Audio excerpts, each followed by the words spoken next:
Praise lord. దేవాతి దేవునికి వందనాలు. ప్రభు నామమున మీ అందరికీ నా ప్రత్యేకమైన వందనాలు, శుభాలు తెలియజేస్తున్నాను.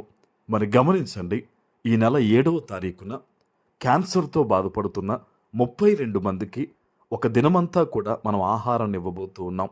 ఈ మంచి కార్యక్రమం నిమిత్తం ప్రార్థించండి, వీలైతే సహాయపడండి. ఈ దినము కొరకు ఏర్పాటు చేయబడిన దేవుని వాగ్దానము యెషయా గ్రంథము 55వ అధ్యాయము 8వ వచనము. నా తలంపులు మీ తలంపులు వంటివి కావు, మీ త్రోవలు నా త్రోవలు వంటివి కావు, ఇదే యెహోవా వాక్కు. దేవుని నామానికి మహిమ కలుగునుగాక. ఈ ఉదయకాల సమయంలో సర్వ సృష్టికర్త అయిన నీ తండ్రి నిన్ను ఆశీర్వదించి గొప్ప వాగ్దానాన్ని నీకు అందిస్తూ ఉన్నారు. హల్లెలూయా. ఆయన అంటూ ఉన్నారు, నా తలంపులు నీ తలంపులు వంటివి కావు అని.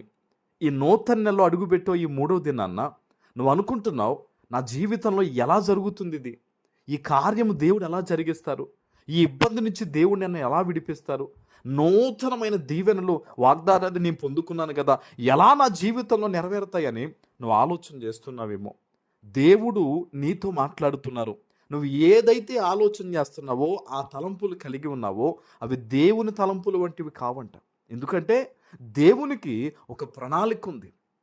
ఆయనకు తెలుసు సమస్తము కూడా ఎప్పుడు ఎలా నీ జీవితంలో ఆ కార్యము జరిగించాలో, ఎలా నిన్ను విడిపించాలో, ఎలా తప్పించాలో, ఎలా నిన్ను నడిపించాలో కూడా దేవునికి ఒక ప్రణాళిక ఉంది.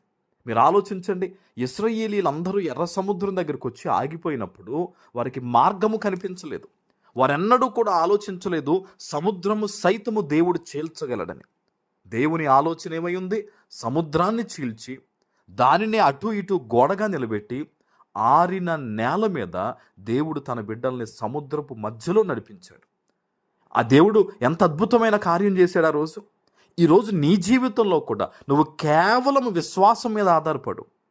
దేవుని మీద విశ్వాసములో బలపడి, నా దేవుడు ఏం చేసినా మేలు చేస్తాడు, నా దేవుడు ఏం జరిగించినా తన కృపను నా మీద కుమ్మరిస్తాడని నువ్వు నమ్ము. నువ్వు ఆలోచన కలిగి ఉండు ప్రభు మీద. అనుకోని రీతిలో దేవుడు నీ పట్ల గొప్ప కార్యాలు ఆయన చేస్తారాయన. ఆమేన్. చూడండి, మీ త్రోవలు నా త్రోవల వంటివి కాదంటున్నాడు ఆయన. నువ్వు ఈ మార్గంలో వెళ్ళి నేను సక్సెస్ అవుతానేమో అని నువ్వు అనుకుంటున్నావు. నువ్వు దేవుని చేతికి అప్పగించు. ఆయన ఒక త్రోవ నీ పట్ల కలిగి ఉన్నాడు. ఆయన నేను ఎక్కడ, నీ బిడ్డల్ని ఎక్కడ ఎలా దీవించాలో, ఎలా నడిపించాలో ఆయనకి సమస్తము తెలుసు. ఎందుకంటే ఆయన నిన్న, నేడు, రేపు ఏకరీతిగా ఉన్న దేవుడు ఆయన. ఈరోజు ఆయన నీతో మాట్లాడుతూ ఉండగా నమ్మకంతో విశ్వాసంతో ప్రార్థన చేయి. నేను ఒకటే చెప్తాను సేవకునిగా, దేవునికి వ్యతిరేకమైన జీవితాన్ని దయచేసి నువ్వు జీవించొద్దు.